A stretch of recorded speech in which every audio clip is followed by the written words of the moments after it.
O es un C+. Hay entre ustedes algunos que son A+, otros que fueron B+, pero la mayoría es D, así que les voy a dar un C+.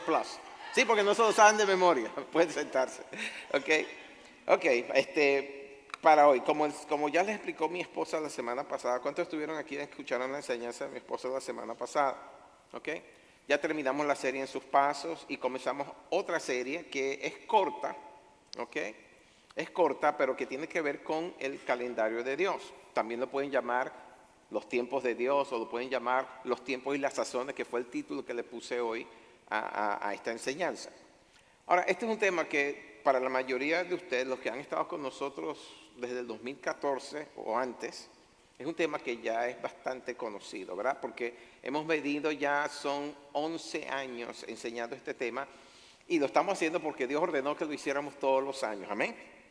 Y como ya estamos próximos al cambio de estación, me refiero en lo natural, el otoño comienza oficialmente el próximo de mañana, este lunes en 8, el 22 de septiembre ya entramos en otoño. Y ya, de hecho yo creo que ustedes pueden ya discernir o sentir un cambio en la atmósfera, ¿verdad?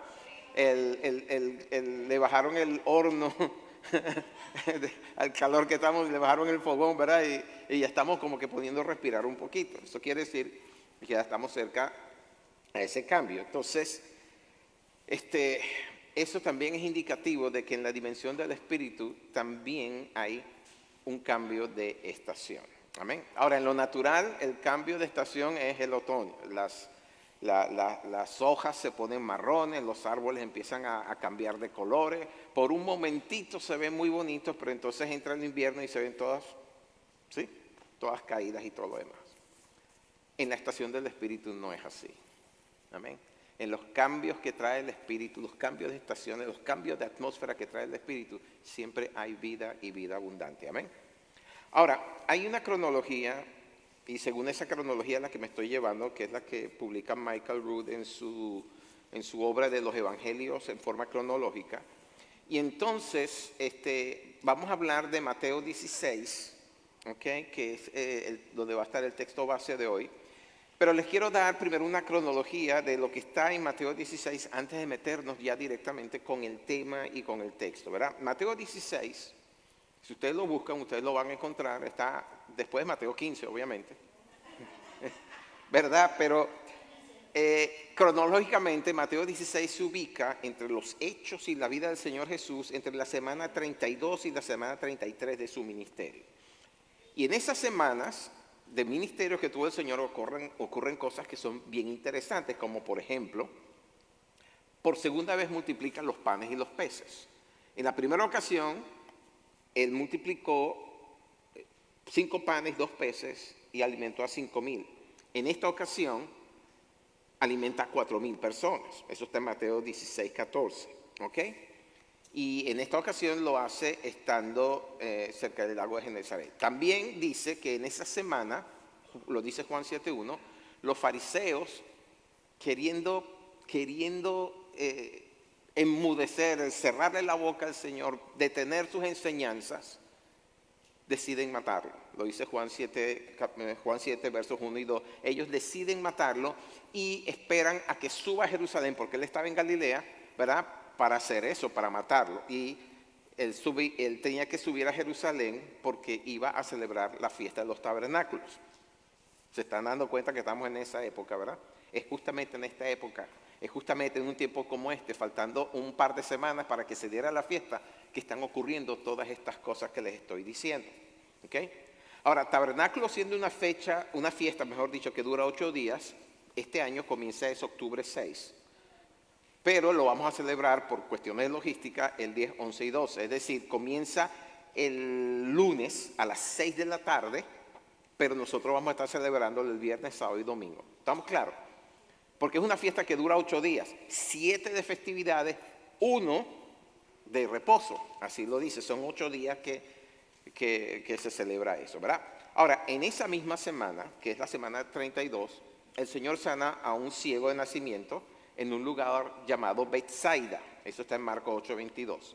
Y entonces llegamos a la semana 33 y el Señor con los discípulos se dirige al norte, a Cesarea de Filipo, en donde le dice a sus discípulos que no se dejen contaminar con la levadura de los fariseos y de los saduceos. Es decir, que la doctrina que ellos están enseñando no se contaminen con eso.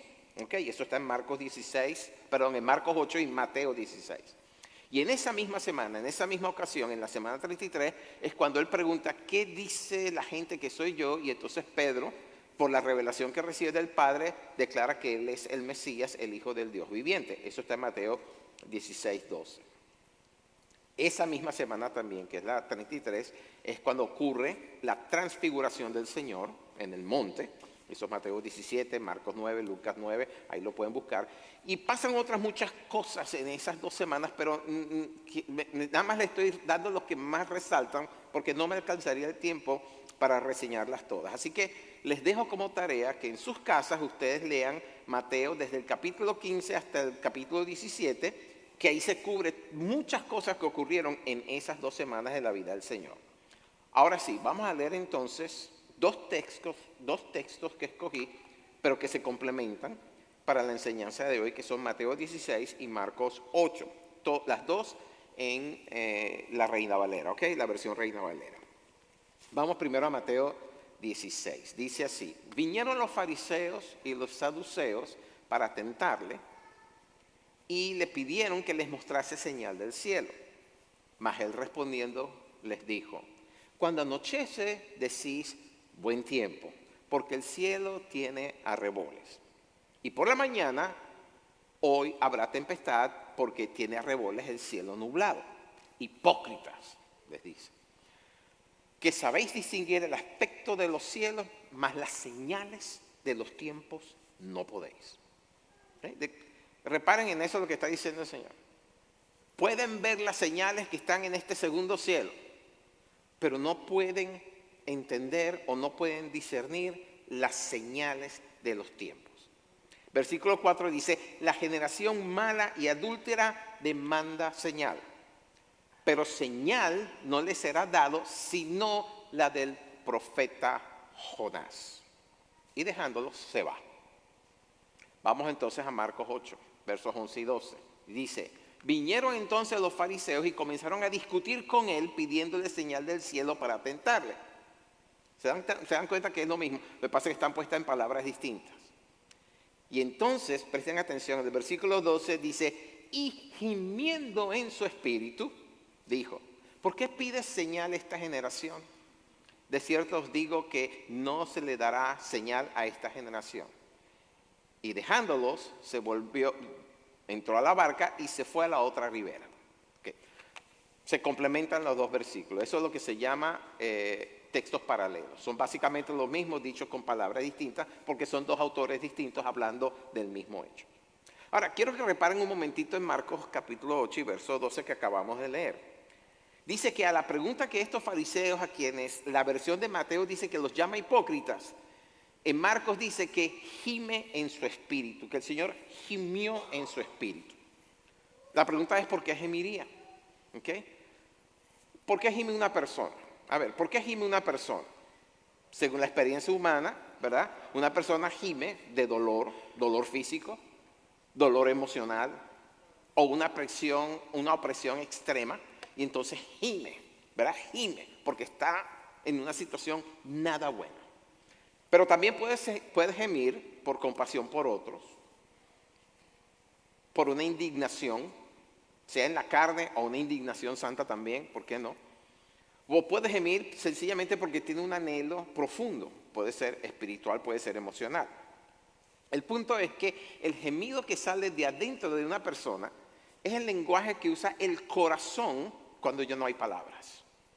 Cuando ya no se puede expresar lo que se siente, sale ese gemido. Y ese gemido es el acto de mayor sinceridad que uno puede dar, porque no hay engaño en el gemido. ¿Ok? No hay engaño en una persona que gime. Cuando una persona gime es porque de verdad ya no tiene cómo expresar lo que siente. ¿Sí?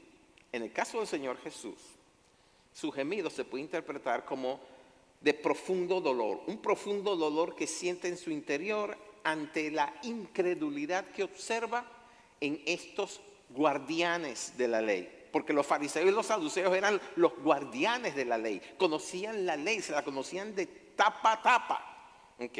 Eran maestros, eran expertos en ella, pero eran más ciegos que el ciego de Betania que acababa de sanar la semana anterior. Ellos veían, vieron las señales, pero decidieron no creer. No quisieron darle el crédito. ¿Alguno de ustedes le ha pasado alguna vez algo así similar? Que han hecho algo y la gente no les da crédito por lo que hicieron. No quieren creer que usted sea tan bueno como para hacer eso. ¿Eh? ¿No les ha pasado? A mí me pasa todos los domingos cuando me... No, mentira. Al Señor le dolió profundamente porque esta gente era su pueblo, los descendientes, según la carne, de su amigo Abraham, porque Abraham era amigo de Dios, ¿sí o no? Eran el pueblo de su pacto, pero no creyeron en él. Y es por eso que Juan escribe en el capítulo 1 y verso 11 que a los suyos vino y los suyos no lo recibieron, no lo aceptaron. Y esa palabra, a los suyos, suyo, esa palabra en griego es idia. Y eso universalmente se aplica a aquello que es de uno mismo, de uno propio. No de lo que es de otra persona, sino de lo que es de uno. ¿Ok? En otras palabras, el Señor vino a los que eran suyos, a los que eran su pueblo, pero le dijeron no, lo rechazaron. ¿Ok? Y entonces ese gemir que habla Marcos 8:11 en el griego es anastenazo. Es distinto a otro gemir que leemos en la palabra tuvo el Señor Jesús en Marcos 7. En esa ocasión se dice que el Señor, cuando fue a sanar a un sordo mudo, gimió. Pero esa palabra es distinta al gemir que encontramos aquí en Marcos 8. La palabra gemir en Marcos 7 es stenazo, mientras que el anterior, en donde él manifiesta un profundo dolor, es un anastenazo, ¿ok? ¿De acuerdo? Hay una diferencia. ¿Por qué? Porque el stenazo lo que manifiesta es un suspiro, mientras que anastenazo manifiesta es un tremendo dolor, ¿ok? Un dolor profundo. Y entonces ese gemir, el estenazo, aunque los traductores usaron la palabra gemir, realmente el significado es suspirar. El Señor suspiró por este ciego, intercedió por él ante el cielo, fue oído y lo sanó. ¿Ok? En cambio, cuando en Marcos 12 dice que gimió, anastenazo, fue una manifestación de ese profundo dolor que sentía ante la incredulidad y el rechazo de quienes había sido enviado. ¿Se dan cuenta de la diferencia? ¿Sí? En una gimió de compasión por el sordomudo, en otra gimió por dolor por causa del rechazo de su propio pueblo. Amén. Nos volvemos entonces a Mateo 16:3. Ahí es donde llama a los fariseos hipócritas porque no sabían distinguir las señales de los tiempos. Ustedes sabían que desde la fundación del mundo el Señor dio señales para que pudiéramos distinguir las señales de los tiempos. No solamente de la atmósfera, sino de los tiempos. Si vamos a Génesis 14, que debe estar en pantalla, en la Biblia textual dice, y dijo Elohim, haya lumbreras en la expansión de los cielos para diferenciar entre el día y la noche, y sirvan por señales y para tiempos señalados, y para días y años, y sean por luminarias en la expansión de los cielos, para alumbrar sobre la tierra, y así fue. O sea, hay dos tipos de señales ahí, ¿verdad? La que habla de diferenciar entre el día y la noche para poder marcar los días y los años, que son básicamente las señales que nosotros seguimos cuando en la vida normal, ¿verdad? Sabemos qué hora es, ahorita son un poquito más de las 11 de la mañana, sabemos que es día domingo, sabemos que es la segunda semana del mes 9 del año, ¿verdad? Esa señal. ¿Cómo nos llevamos? Bueno, porque amanece y sale el sol, anochece y sale la luna y sabemos que está cambiando. Para eso sirven los astros que están puestos en el cielo. Pero también había otra señal, ¿ok? Ahí dice que para que pudiéramos ver y entender cuáles eran los tiempos señalados. En esta versión de la Biblia textual, a diferencia, perdón, déjeme irme un momentito para atrás. La Reina Valera dice para entender las estaciones o para entender los tiempos, punto.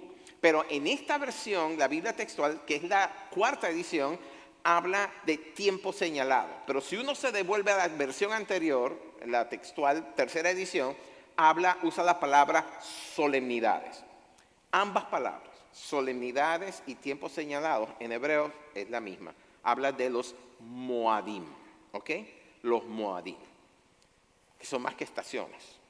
Moadim son el tiempo, y esto es interesante, es importante que lo entendamos, porque cuando usamos la palabra estaciones o tiempo solamente, se le roba la riqueza que tiene la palabra Moadim, o en castellano, solemnidades o tiempos señalados, ¿ok? ¿Por qué? Porque los Moadim son convocatorias que Dios hace, ¿ok? Son los tiempos señalados por Dios, en las cuales Él espera que su pueblo asista a la convocatoria que en el Espíritu les está haciendo. No es porque cambie la estación, no es porque sea verano, invierno, otoño o primavera. Es porque hay un cambio en la estación, en la atmósfera del Espíritu, y Dios convoca a su pueblo, los llama para estos tiempos señalados, para que estén en comunión con Él, porque Él quiere mostrarles algo importante que está a punto de hacer. En otras palabras, es una cita divina con la que Dios nos convoca. ¿Estamos claros? Ahora, si Dios convoca, no vamos a acudir. Una cosa es que el pastor convoque y usted se haga el loco y venga con 10,000 excusas. Otra cosa es que Dios convoque y usted se trate de hacer el loco. A esas excusas ahí sí salen caras, ¿oyó? Con el pastor tal vez no, pero con Dios cuando convoca, sí. ¿Ok? Cuando Dios convocó a Israel la primera vez allá en el Sinaí, en Éxodo 19, los cielos se abrieron y Dios descendió sobre el monte. Lo pueden leer allí, ¿verdad? Y escuchen bien lo que les quiero decir con esto. En estas temporadas que Dios convoca, los cielos se abren. Amén. Son temporadas en donde los cielos están abiertos y la revelación de Dios y sus planes se ponen al alcance de quienes desean conocer más de Dios y de sus propósitos. Son temporadas de cielos abiertos, hermano. ¿Y cómo se mete uno en eso? Buscando a Dios. Esos son los llamados tiempos y ocasiones que nos habla el Kohelet, que es la palabra que usa en hebreo, pero que no es otra cosa que el predicador, en este caso Salomón, ¿verdad? En Eclesiastés 9:11 dice en la Nueva Traducción Viviente que los tiempos y las ocasiones, la traducción allí dice, todo depende de la suerte de estar en el lugar correcto y en el momento oportuno. Quiero decirles, hermanos, que estamos entrando justamente en una de esos intervalos de tiempo en el Espíritu y nos conviene buscar para estar en el lugar correcto y en el momento correcto para que ese download que hace el Espíritu lo podamos percibir. ¿Ok? Porque son en esos tiempos en donde la gente prospera. Y no solamente, no estoy hablando de cosas materiales, aunque sí pasa. Estoy hablando de que prosperan en el Espíritu. Crecen, son promocionados, ¿ok? He escuchado a varios profetas más bien, hablar de un cambio que se avecina y que afectará lo que hoy estamos viendo y leyendo en las noticias, ¿ok? Y es en el sentido de que Dios se prepara para efectuar cambios en el ambiente espiritual de las naciones. Entiendan que hay muchas naciones que están bajo presión, ¿ok? Hay muchas naciones que están bajo presión. Pero Dios está a punto de hacer unos cambios dramáticos y tremendos, ¿ok? Y en esta temporada que entonces vamos a entrar, es una temporada en donde por el mover que Dios está desatando en ese tiempo, vamos a ver retroceder el mal que en este momento de la historia pareciera que está ganando. ¿No les parece a ustedes como que, concha, cuando leen las noticias dicen, uy, hermano,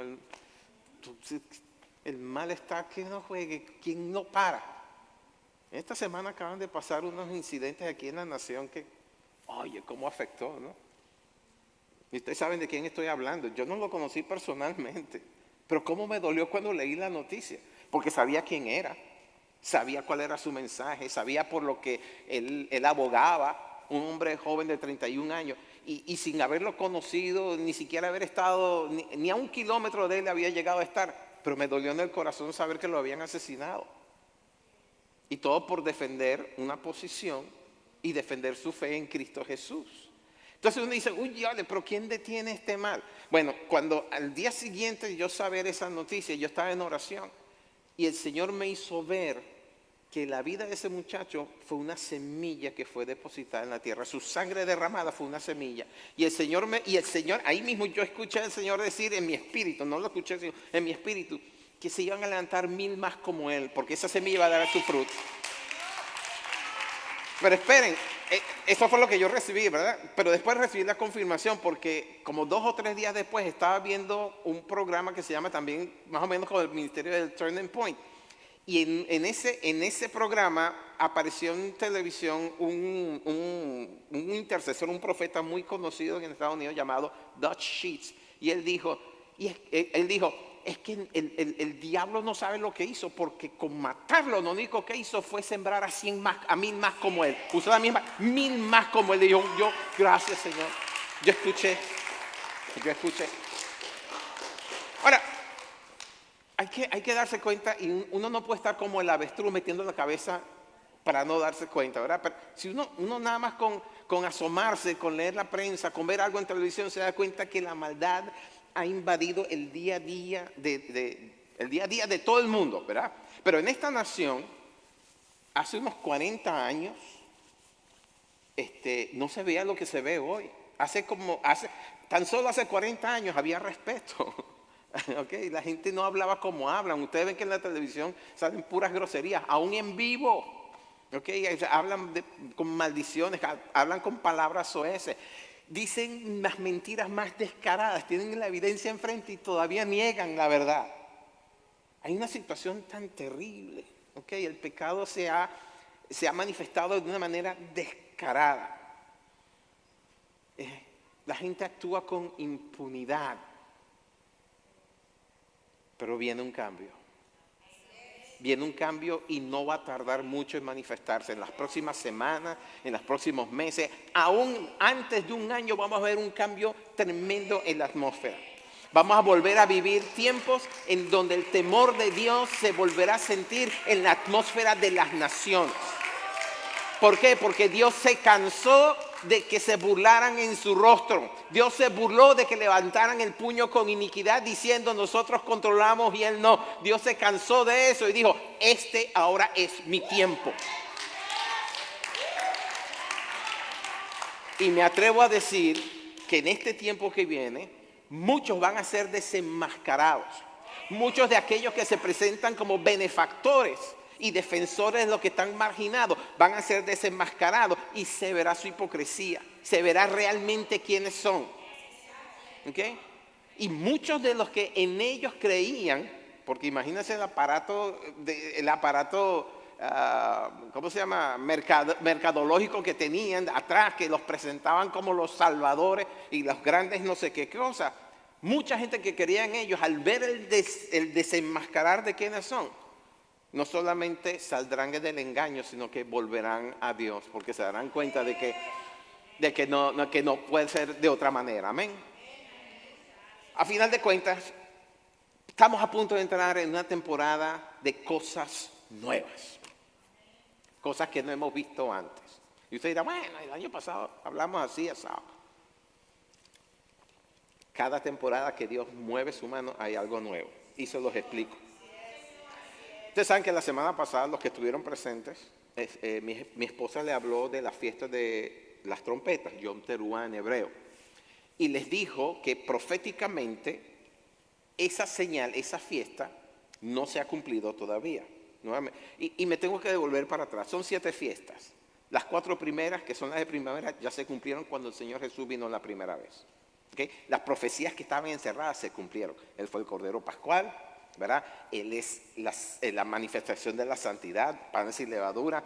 Él fue la primicia que se dio y es el derramamiento del Espíritu en Pentecostés. Esas 4 fiestas ya se dieron cuando el Señor vino la primera vez. Falta que venga la segunda. ¿Cuántos están esperando que venga por segunda vez? Bueno, las 3 fiestas que vamos a celebrar ahorita, que vamos a entrar, son la señal profética de que eso va a suceder. ¿Cuándo? No lo sabemos, pero va a suceder. ¿Okay? Israel esperó 3000 y pico de años antes de que viniera el Señor por primera vez. Y aún todavía no cree que vino la primera vez. ¿Okay? Eso es lo más triste del caso. Pero el Señor va a volver una segunda vez. Y entonces, en estas fiestas que se van a dar, la primera de ellas es el toque de las trompetas, la segunda es Yom Teruah, Yom Kippur, que es juicio, manifestación de juicio, y después tabernáculo, que es la fiesta milenial, ¿verdad? Están a punto de comenzar a manifestarse, ¿ok? Entonces, en esa primera fiesta, mi esposa lo mencionó, anuncia es el regreso del Señor tal como está presentado en la palabra. Y creo que hizo referencia a lo que decía Pablo en 1 Corintios y también en 1 Tesalonicenses, que el Señor con voz de mando y voz de trompeta, con voz de mando, con voz de trompeta, voz de arcángel, ¿verdad? Vendrá de nuevamente para recoger a los suyos. Pero más importante que lo que dijo Pablo fue lo que dijo el mismo Señor Jesucristo, que no le escuché mencionar eso. Creo que yo por lo menos, no sé, como estaba distraído con el nieto, a lo mejor lo dijo y no lo dijo.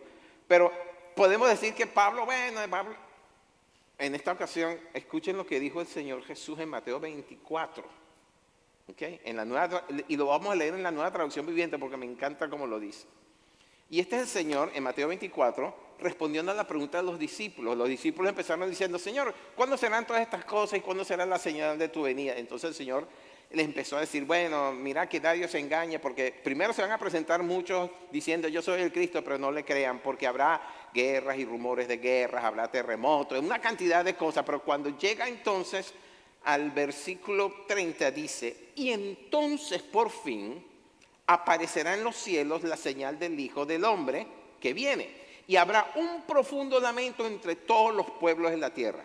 Escuchen lo que dice a continuación. Verán al Hijo del Hombre venir en las nubes en el cielo con poder y gran gloria. Versículo 31. Enviará a sus ángeles con un potente toque de... Toque de... Y elegirá y reunirá a los elegidos de todas partes del mundo, desde los extremos más lejanos de la tierra. Entonces, sí hay algo de realidad en el sonido de la trompeta. La primera fiesta que se da es en el mes 7, y ustedes saben que el 7 es número de ¿qué? De completación. Se cumple el ciclo. 6 días fue la creación, Dios descansó en el séptimo, ¿sí? Al séptimo mes, primer día del mes, ¿de qué año? No sabemos, pero el séptimo mes, primer día del séptimo mes, del año que Dios decida, sonará esa trompeta. Amén. Ahora, yo estoy seguro que en la dimensión del Espíritu están empezando a sonar esas trompetas para anunciar, prepárense porque algo nuevo viene. Amén. Así que esa es una convocatoria. ¿Van a acudir o no van a acudir a esa convocatoria del Espíritu? Ahora, más vale que sí, siempre y cuando estemos vivos para cuando ese Moadim se dé, ¿verdad? Ahora quiero que vean la cronología profética de estas fiestas llamadas fiestas de otoño. Estoy hablando de la cronología profética, ¿ok? Número 1, suena la trompeta el día 1 del mes 7, ¿sí? Es Yom Teruah. Aquí el mes 7, como les estoy diciendo, representa el séptimo milenio. La creación lleva 6 días. Cada año es 1000 años. Lo dijo Pedro. Para el Señor un día es como 1000 años. Entonces, 6 días van 6000 años. Y al séptimo representa el milenio, o sea, representa los 1000 años en donde va a haber paz y tranquilidad por completo porque va a estar rigiendo el Señor desde Jerusalén. Amén. Ese es el día en donde el Señor reposó de toda su obra y creadora. Y es también el día o el milenio en que la obra redentora del Mesías verá su total cumplimiento, porque después de eso vendrán cielos nuevos y tierra nueva. Amén. Ese milenio es descrito en Apocalipsis 20 y también en Isaías 2 e Isaías 65, en Miqueas 4 y Zacarías 14, como un tiempo de paz universal, porque quien rige es el Mesías, no es ningún partido político.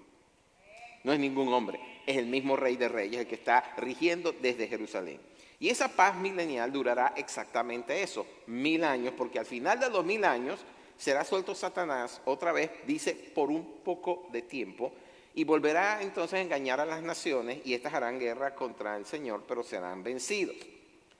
Ese es lo primero, ¿no? Lo segundo es, inmediatamente después de esa guerra, dice Apocalipsis 20, que es el tiempo en donde viene el gran juicio que está descrito en Mateo 7 y también en Apocalipsis, ¿verdad? El juicio ante el trono blanco de Dios.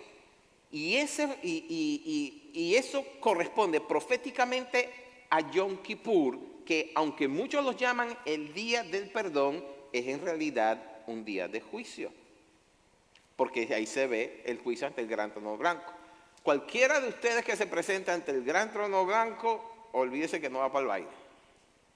Los que son salvos en el Señor no están delante de ese trono. Son salvos, porque ese es un trono de juicio. ¿Ok? ¿Juicio en qué sentido? Bueno, en que mientras no se dé lo profetizado en Apocalipsis 20, cada uno de nosotros debe juzgarse a sí mismo. Estamos hablando ahora de que cada Yom Kippur los judíos se examinaban a sí mismos, se hacían una autoevaluación, se juzgaban a sí mismos, ¿ok? A ver en dónde habían fallado y apuraban a ponerse en orden porque sabían, o mejor dicho, en su tradición, decían que los libros se abrían en el cielo para ver a quién se bendecía y a quién no. Esa es la tradición de ellos. Y entonces se apuraban para poder presentarse en integridad delante del Señor para poder recibir la bendición. En 1 Corintios 11, Pablo habla de eso cuando enseña lo que él aprendió del Señor acerca de la cena del Señor, ¿no? Y ahí nos insta a que nos probemos a nosotros mismos antes de comer el pan y beber la copa, porque si lo hacemos sin estar limpios delante del Señor, dice, comemos y bebemos juicio. ¿Se acuerdan de eso? Eso está en 1 Corintios 11. Y la consecuencia de hacer eso entonces, de participar del pan y del vino del Señor, sin estar uno a cuentas con el Señor, en otras palabras, si usted viene después de haber cometido un gran pecado, bueno, grande o pequeño, pero si usted viene y participa de esa mesa, dice Pablo que estás comiendo juicio para ti. Estás comiendo y estás bebiendo juicio para ti. Y la consecuencia es, también lo dice allí en ese mismo capítulo, es enfermedad y hasta muerte. ¿Ok? Porque dice, y por eso muchos de ustedes han dormido por participar indignamente de la mesa del Señor. Ahora, lo interesante está en el versículo 31, porque él dice que si nos examinamos a nosotros mismos, Dios no nos juzga de esa manera. ¿Okay? Entonces, es interesante que nosotros podamos ponernos a cuenta con el Señor antes de cualquier cosa. De hecho, yo les aconsejaría que antes de acostarse a dormir, estuvieran haciendo, bueno, Señor, ¿cómo estuvo mi día? ¿Dónde te fallé? Porque a veces que uno no se da cuenta que ha fallado. ¿Cuántos de ustedes no han sido ofendidos por alguien sin que esa persona se diera cuenta? Bueno, ustedes hacen lo mismo, ustedes ofenden sin darse cuenta también, ¿o no? Me pasaron al lado del pastor y no lo saludaron y el pastor se ofendió. Concha de madre. Y ustedes ni cuenta se dan que el pastor estaba ahí. Por ejemplo, o es el pastor que pasó y no se dio cuenta que estaba fulanito y pasó y fulanito se ofendió, me voy a cambiar de iglesia porque el pastor no me saludó. Cosas así pasan, uno no se da cuenta. A veces, ¿cuántos de ustedes varones, no le han respondido mal a su esposa sin darse cuenta? Muchas veces. ¿Se dan cuenta? Lo mismo pasa al revés, ¿ok? Lo que pasa es que uno se lo traga. Uno lo pasa. Ahora entienden por qué es un día de juicio Yom Kippur, que es la segunda fiesta. Se celebra 10 días después del toque de trompeta. ¿Ok? Y oiga bien, si nosotros, y no solamente en Yom Kippur, sino todos los días de nuestra vida, andamos con sinceridad delante del Señor, para nosotros Yom Kippur y cualquier otro día del año es un día de perdón. Alcanzamos la misericordia. Amén. No es como yo me acuerdo cuando hice catecismo, era muchachito, pero tenía que hacer catecismo para hacer la primera comunión. Decía que el cuarto mandamiento era ir a misa un día al año o en Pascua, Florida, una vez al año. Sí, así lo enseñaban a uno. Por lo menos una vez al año tenía uno que ir a misa. Los judíos, bueno, esperaban una vez al año Yom Kippur, que era el único día en donde el sumo sacerdote entraba con la ofrenda para el perdón de los pecados del pueblo. Ellos esperaban era esa época para ponerse a cuenta con Dios. ¿Saben qué? Para nosotros está abierto el tribunal del cielo a las 24 horas del día, los 7 días de la semana, los 365 días del año, y podemos acudir, dice Hebreos 4, con confianza ante el trono de gracia y misericordia y alcanzar ayuda, alcanzar el oportuno socorro. Así que cualquier momento del día, de la noche, si usted acude delante del Señor, va a ser bien recibido. Siempre y cuando sea para arrepentirse y no para condenar a nadie. No para demandar a otro. ¿Okay? Que es distinto, ¿no? Consejo, nunca se presente delante del Señor para quejarse de otro sin antes no examinarse uno. ¿Okay? Porque el Señor tiene un espejo que es bien efectivo. En lo que usted se pone ahí delante, él pone el espejo. ¡Pum! ¡Ay, ay, ay! Entonces, entre Yom Teruah, que es proféticamente el rapto, o sea, la segunda venida del Señor, y Yom Kippur, que acabamos de ver, es un día de juicio, se dan esos 10 días, y asumiendo, esto soy yo que estoy asumiendo, que cada uno de esos días representa 100 años, tenemos el milenio en donde reina el Señor Jesucristo sobre la tierra. Vean Isaías 65:20, que es la interpretación o la palabra dada en el Antiguo Testamento acerca de lo que será el milenio, ¿verdad? Dice Isaías 65:20, no habrá más allí niño que muera de pocos días, ni viejo que sus días no cumpla, porque el niño morirá de 100 años y el pecador de 100 años será maldito. Ahora lo leemos en la Nueva Traducción Viviente. Miren lo interesante como lo pone. Dice, los bebés ya no morirán a los pocos días de haber nacido, ni los adultos morirán antes de haber tenido una vida plena. Nunca más se considerará anciano a alguien que tenga 100 años. Solamente los malditos morirán tan jóvenes. Es decir, si tú mueres a los 100 años en el milenio, es porque andabas mal.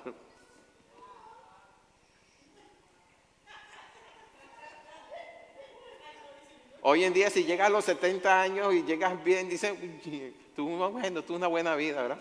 Uno se sorprende cuando lee por ahí que no, murió a los 93 años y dice, wow, qué vida tan larga y fructífera habrá tenido.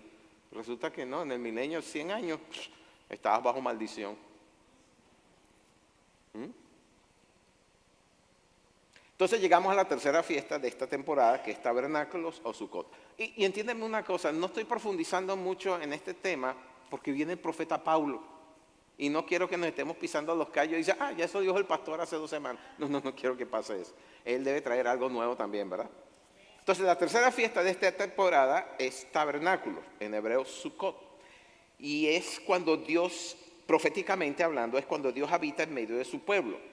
Dice Juan 1:14, Biblia textual, que el Logos, en la Reina Valera dice el verbo, es el Señor Jesucristo, el Logos se hizo carne y tabernaculizó entre nosotros y contemplamos su gloria, gloria como la del unigénito del Padre, lleno de gracia y de verdad.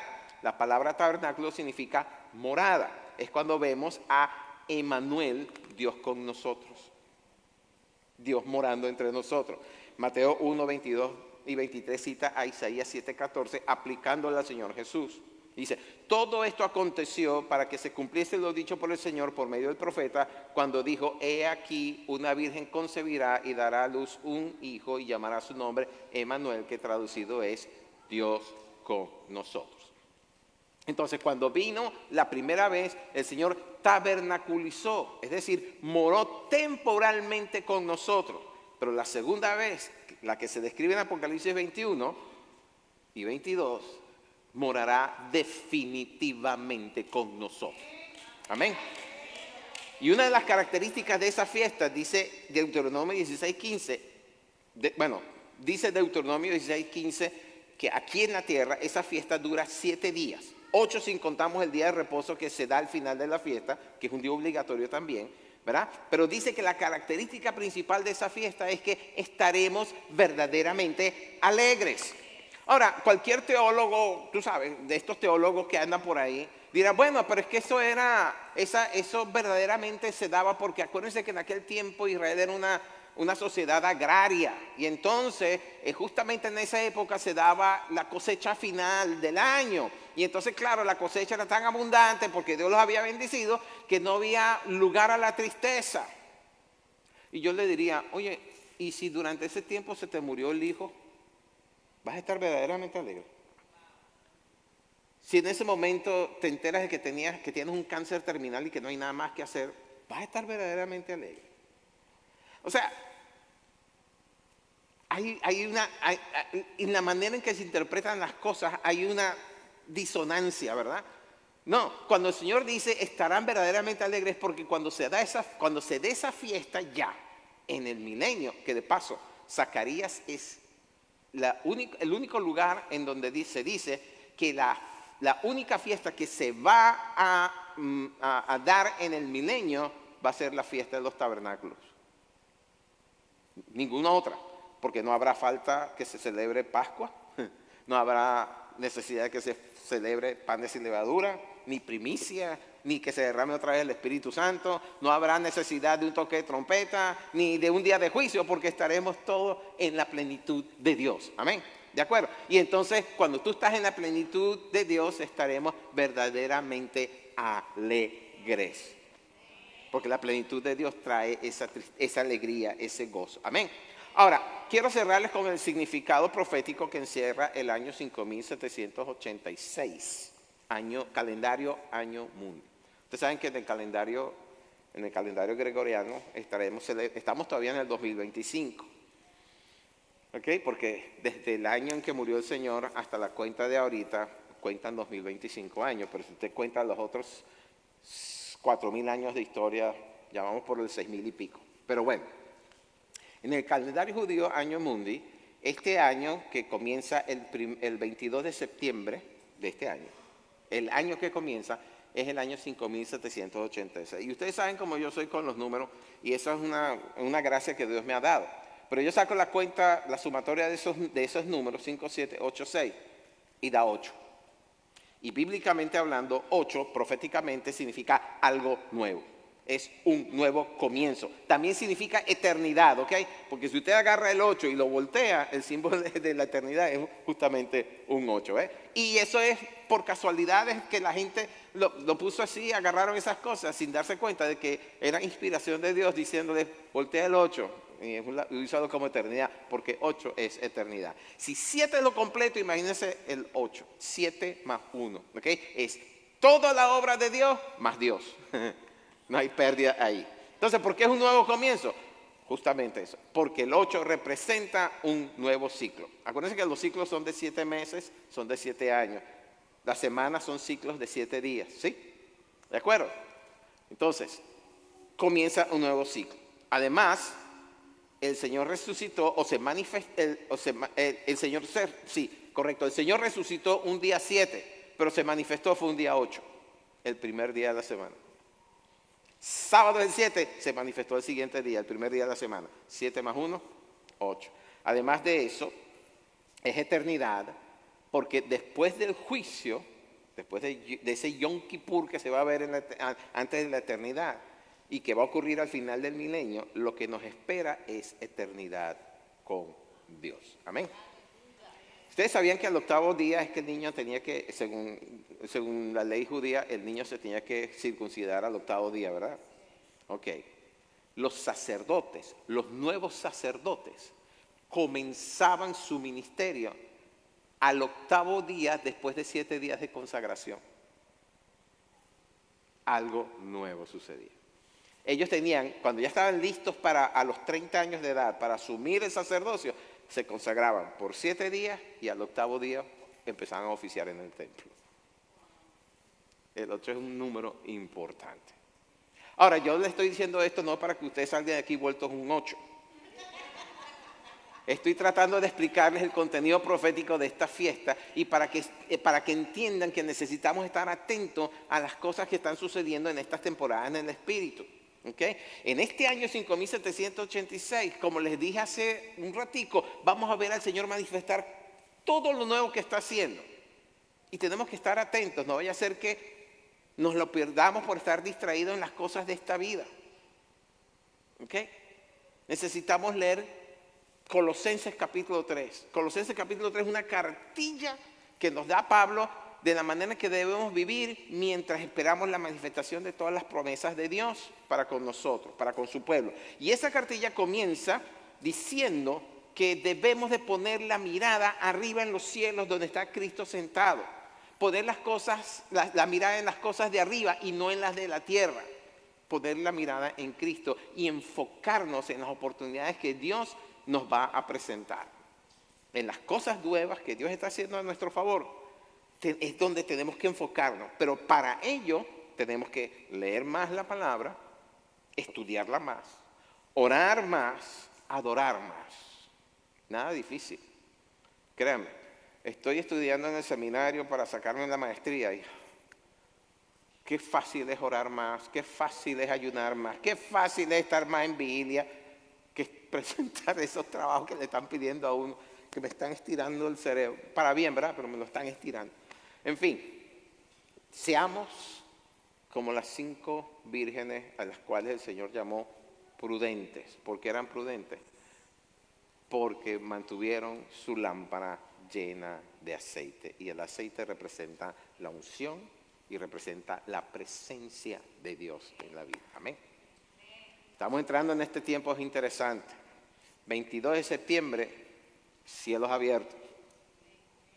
Cielos abiertos. Hasta octubre 12, 14, que es donde ya, ¿verdad?, termina esta temporada de fiesta. Pero estamos en un nuevo ciclo. Y en este nuevo ciclo aprovechemos todo lo que Dios nos está dando para prosperar en el espíritu y también en lo natural. Amén. ¿De acuerdo? ¿Cuántos reciben eso? ¿Qué tal si nos ponemos de pie y le damos gracias al Señor? Padre, queremos darte gracias en esta hora por tu palabra, por la revelación que de ella tú nos das, por mostrarnos, Señor, el contenido profético, por darnos a entender que tú tienes un plan para nosotros. Y gracias porque tu palabra nos dice que tus planes acerca de nosotros son para bien, para darnos el final que cada uno de nosotros desea en ti. Y Señor, entonces te pedimos que al acercarnos a esta temporada de fiestas, podamos estar enfocados en lo que tú estás haciendo nuevo y en lo que tú estás dispuesto a derramar sobre tu pueblo, Señor. Padre, que ninguno de nosotros se pierda esa oportunidad, que ninguno de nosotros, Señor, esté tan distraído en las cosas de esta vida que nos perdamos la bendición que tú estás repartiendo para todos aquellos, Señor Dios, que están atentos a tu voz, atentos a tu llamado, atentos a tu mover, Señor. Danos, te pedimos en esta hora, la capacidad de discernir tu mover, de discernir dónde estás colocando tu mano, de discernir hacia dónde te estás dirigiendo. Danos la capacidad de poder ver y seguir tus pisadas, tus huellas, Señor Dios. Señor, no queremos ser espectadores de lo que estás haciendo, queremos ser participantes activos en los cambios que tú estás efectuando. Estamos aquí, Señor Dios, en el nivel en que estemos de preparación. Eso a ti no te importa, Señor. Lo que te importa es que estemos disponibles para ello. Y por lo tanto aquí estamos, Señor Dios, y tomo la autoridad para decir, Señor, henos aquí, úsanos. Úsanos en lo nuevo que estás haciendo. En el nombre de Cristo Jesús. Una última cosa que les quiero compartir antes de que se vayan. Préstenme atención. Pueden quedarse de pie, no es mucho. ¿Ustedes se acuerdan lo que pasó hace 2 fines de semana cuando hubo el retiro, ¿verdad?, de sanidad, y estuvo la profeta Helen, que estuvo con ellos? Bueno, resulta que ellos no se fueron ese sábado. Ustedes los vieron aquí el domingo, y el domingo hubo una tremenda manifestación. Muchos de ustedes fueron bendecidos. Pero tampoco se fueron ese domingo, sino que se fueron el lunes, el día siguiente. Y ellos estuvieron en mi casa, ¿no? Y entonces, ese lunes, y se lo estaba recordando a mi esposa, tuvimos bueno, yo no estaba con ellos al principio, pero ellos se metieron ahí en mi estudio particular y se metieron a orar y de repente me llamaron porque como pastor yo ejerzo cierta autoridad en la atmósfera de esta ciudad. Y entonces, en ese momento nosotros oramos y derribamos todo lo que estaba impidiendo el avance del evangelio en esta ciudad, en este territorio. Oramos por varias cosas, ¿verdad? Pero tomamos autoridad sobre eso. Bueno, ayer yo recibo esto de parte del pastor Chris, y se lo voy a leer. Y dice que de una conferencia que se dio en Florence, Alabama, este fin de semana, salieron 3 palabras proféticas, y las 3 palabras confirmaron lo mismo, diciendo lo mismo, que había, y eran 3 personas distintas, 3 profetas distintos los que dieron esa palabra, pero decía que venía un gran avivamiento a Alabama, y decía que ese avivamiento iba a comenzar entre los adolescentes y los estudiantes universitarios, y que iba a comenzar, o que se iba a manifestar primero en la ciudad de Montgomery, Alabama. ¿Ven? Eso es parte de lo nuevo que el Señor está haciendo. Lo recibimos. Y no solamente lo recibimos, sino decimos, Señor, queremos ser parte de eso.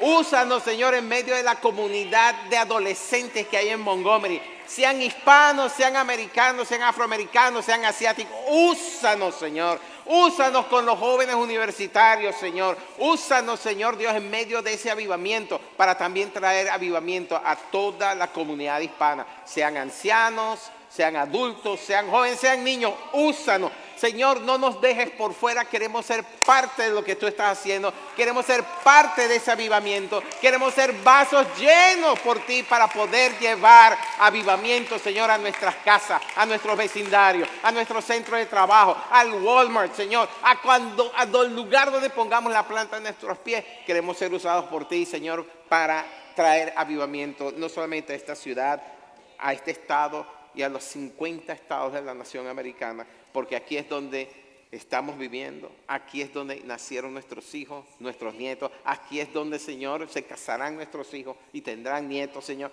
Padre, úsanos. En esto nuevo que estás haciendo, úsanos para la gloria de tu nombre. Abre bien nuestros sentidos, Señor, para que podamos saber cuándo movernos conforme tu Espíritu se mueva. En el nombre de Cristo Jesús. Amén y amén. Dios es bueno. Bueno, nos vemos el miércoles en Arpas y Copas. ¿Qué les parece? Amén. Bueno, son bendecidos.